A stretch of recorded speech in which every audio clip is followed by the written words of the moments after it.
This is Basketball Talk Pro, and I'm Ron Ekker.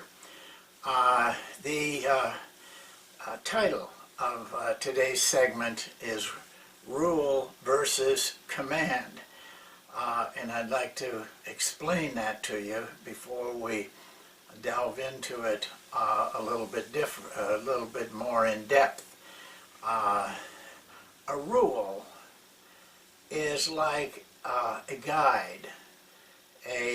It can be fairly definite, but it isn't completely definite. In other words, there is some room for independent play, some personal play. It's a guide, not a command, which is the other end. And a command is something that dominates what you do. Very little freedom, if at all. And it's impersonal. There is no thought as to what the person involved is, what their strengths are, their weaknesses. It's simply, you do it this way. Now, in the monk system that we use, I use it because it's the only thing I know. The monk system is definitely a rule system. We have rules for our offense and we have rules for our defense. And in both cases, defense and offense, there is room for freedom, individual freedom, team freedom, in both of our offense and our defense, regardless of whether it's a set or not. This is a rule defense and a rule offense. Now, there's a variety in here of a degree, so to speak, of freedom and non-freedom. I drew a little diagram here. I hope you can all see it. If we can, we'll have to redo this over. But on a line like this, one end would be license. That is freedom without responsibility. Let's do whatever you want. There's no guidelines. Just do it. Just do whatever you feel like, regardless of team or anything else. Too chaotic. On this end, though, the opposite end is like a dictatorship. Everything is dictated to you. You must do this. This is the only thing you can do. No freedom at all. These are the extremes. None. No freedom at all. And then in the middle, I call it a fence because there's some people, coaches and people in their own lives, that sit on the fence. They sit in the middle. And usually what they do there, they're afraid to move one direction or the other.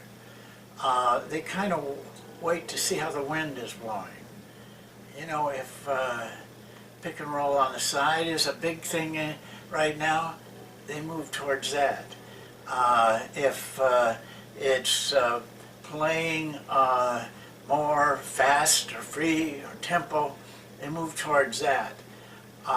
My advice, I would caution you, don't get on either end and don't get in the middle.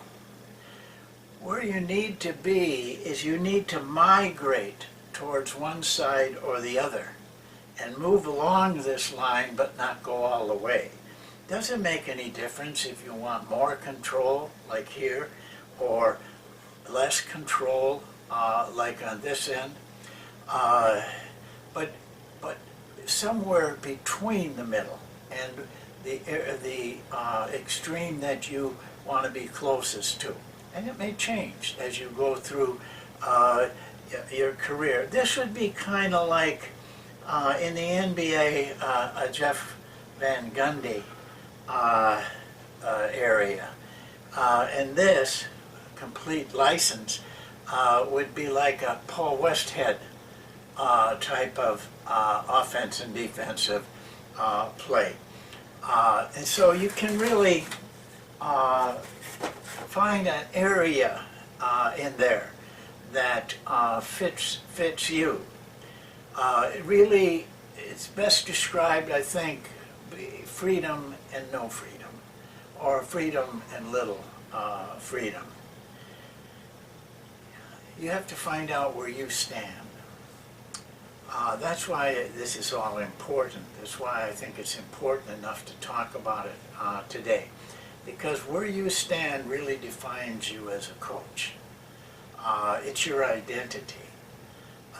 It's what your team consistently provides, and you give it. But you must define this on the floor, not with what you say. You know, as long as I've been in coaching, I have heard every year people saying, well, we want to be up-tempo, and people get jobs promising that they're going to be up-tempo. Why that's so big a thing I've never understood, but it is, it has been. Well, but when the guy gets the job, he's no different than any other team. So you know, you can say one thing and your team shows something else, but what's important is what your team does, not what you say. This is what really defines you as a coach. And it takes a while to realize where you want to sit, where you stand in this freedom versus no freedom type of approach. You know, you will change as you go along. I've changed a couple times. Each time, thankfully, was for the better. And now I have the monk system. I've ran it for a lot of years. I'm very comfortable with it. You know, so I'm very satisfied with that. You have to seek your place. But by looking on the floor, the best example I can give you, I don't care what players Phil Jackson has or where he coached. When you see his team play, that's a Jackson team. When you see Jerry Sloan's team, you know that's a Jerry Sloan team. You know Jeff Van Gundy's team. It's a Jeff Van Gundy team. It defines what he is about. But it also, a coach like Coach K in college, you know, year after year, they have different players, but it's always his team. You know, there's very little variance. There was very little variance in Dean Smith's teams when he was coaching. It was the Dean Smith team, and certainly the great one, John Wooden, in college. There were years that he had substantially different players and won championships with them, but it was always a Wooden team. It was always his team.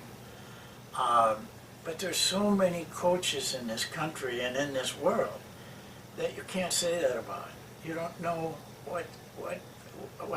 where they're defined. So it's important to settle into that and let it evolve for you. Don't hurry it. It will come. Keep trying, keep experimenting, get better at this, get better at that. But eventually, for your own good, evolve into an area that you're comfortable with, that you value, the things that you're doing. And it gives you so much security, so much confidence, so much peace as a coach. And then year after year, you just build it little by little on it. So, and when you are going through this process, which you will go through if you stay in this business long enough, Don't let others decide for you. Don't watch what people say or think or talk about. Decide your position on that line and your position as a coach. And don't force it. Don't try to push players into something that you're not. That's a big mistake coaches make. They, I mentioned Paul Westhead, who I have a lot of respect for, and his system. I was with him. I saw how his system. It was an excellent system. But for some other coaches, it just wouldn't work. Paul is very good when he's a head coach, because he has the freedom to do it his way. But for a person that's a head coach, say Paul's an assistant, it's difficult because they don't have that personality. So don't force it. And don't prescribe where you're going to be. Coaches say they don't have any height, and before the season they say, well, we got to press, we got to run, all these things to make up for it. Well, you're defining something before you get there. You may have a completely different team. I had a team one time in one of the minor leagues. We were very small. My assistant constantly said, we got to run, we got to press. I didn't feel that way. This particular team, though, was an excellent team. But they were slow. I mean, they were quick as players, but they played slow. That was their groove. But we never, the team did not lose what our definition was of how to play. So don't just say you're going to be that kind of team. Let it come. Have your system in place where you want to be, and then let everything evolve towards that system, and so it relates to everything you do. Well, I'll leave you with this. Whatever we do, this is a great profession, and we can add to this profession by all of us being as professional as we can be. That's why I gave it the name, Basketball Talk Pro. That word pro to me, it just means a person that does his work, does it well, moves with the punches, and has some definite principles, definite qualities that he gives to the game and to his players. So, see you next time. Thank you.